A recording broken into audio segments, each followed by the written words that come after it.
Binary trading platform এবং binary ট্রেডাররা মিলে আমাদেরকে কিভাবে বলদ বানাচ্ছে, এটা যদি আমার এই ভিডিওটা দেখেন তাহলে আপনি ইজিলি বুঝে যাবেন।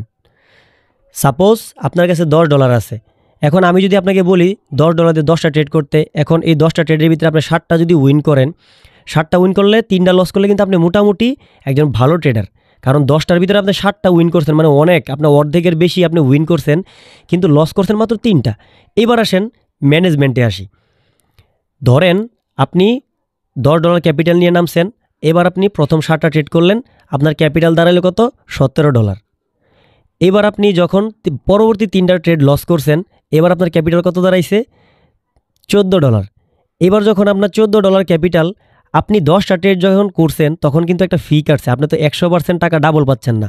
এখান থেকে ব্রোকারের একটা ফি আছে, একটা অরিজিনাল মার্কেট ধরতে গেলেও 15 থেকে 20 সেন্ট একটা ফি আছে। আমি 10টা ট্রেডে 20 সেন্ট করে $2 ফি ধরলাম, তাহলে আপনার $14 থেকে যদি $2 বাদ দেন, আপনার থাকে মাত্র $12।